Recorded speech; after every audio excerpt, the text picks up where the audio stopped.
Welcome back to Advanced English Language Academy. Today I'm going to give you a few tips about IELTS, how to pass IELTS.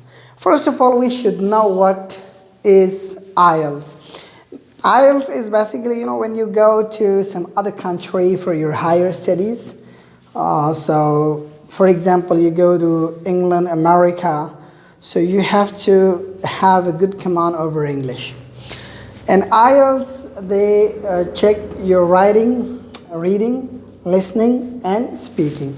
So you keep one thing in mind, that they don't check that whether you are a very perfect speaker of English and you have full command over English. No, they just check, they just want to see whether you'll be able to communicate there or not. For example, if you have a problem and you understand English, so then that's right, you can do it.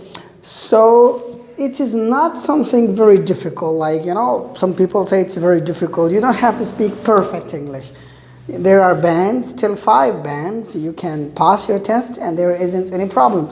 Very weak people have passed their IELTS test, and basically the native speakers are very sympathetic, when they realize that this person can make his way in foreign countries, so they just consider you pass.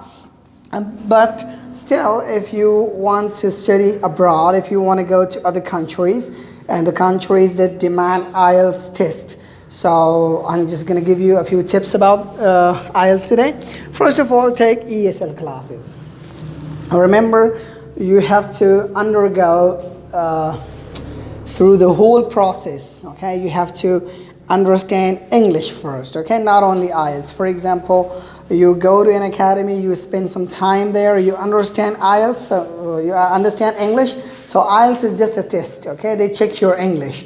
So if you understand English, then there is no problem. You can pass IELTS with no problem at all.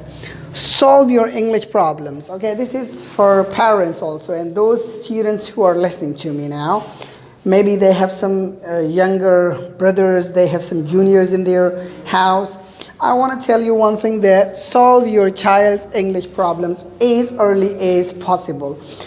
Before going to college, he should be good at English. Just you should send him to English Language Academy, so that, if there is an opportunity, so he'll be able to avail that opportunity. For example, if he wants to go to other country and he doesn't have IELTS and he doesn't understand English, so English should not be a hurdle in his higher studies.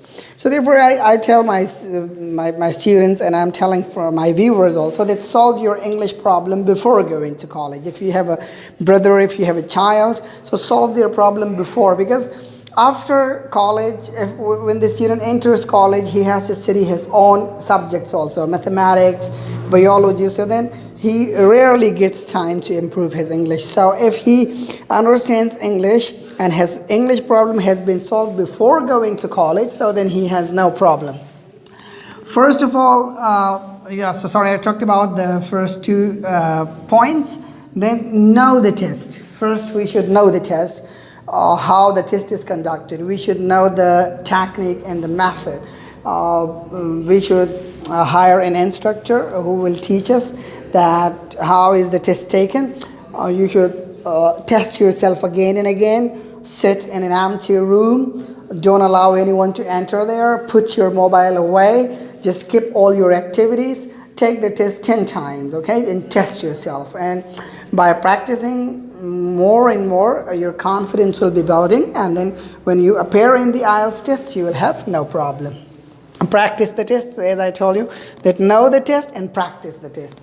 First, understand the procedure, and then you should practice it as much as you can, okay? Just, you should talk to your friend, you should go online, Google, and you should find videos on YouTube, because YouTube has many videos regarding IELTS nowadays. So you can find a lot of material regarding IELTS, and they even show you how is the test taken.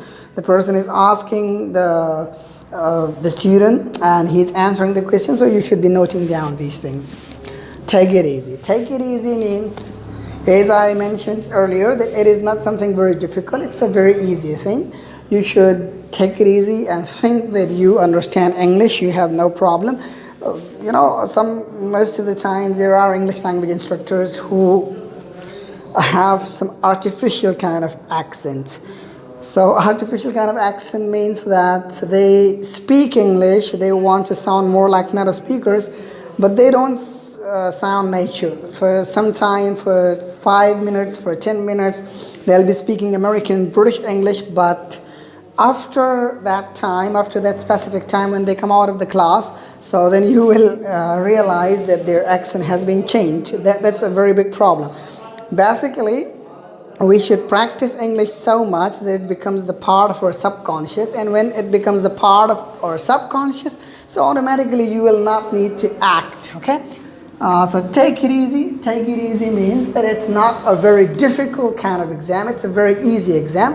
And as I told you, that if you are able to communicate there in the foreign country, so you are there. Okay, so take it easy and just don't lose your nerves. Be natural. Be natural means don't think that you are appearing in something very big. Okay, you are perspiring, you are sweating, and you are shivering with fear. No, you are quaking. No, you shouldn't be afraid of anything. Just think that the person who is testing you is just a human being like you, and he will deal you as a human being. So don't take the pressure and be natural, and you will be there. I promise that if you follow these tips, you will be able to pass the test with no problem at all. Thanks a lot. Keep watching.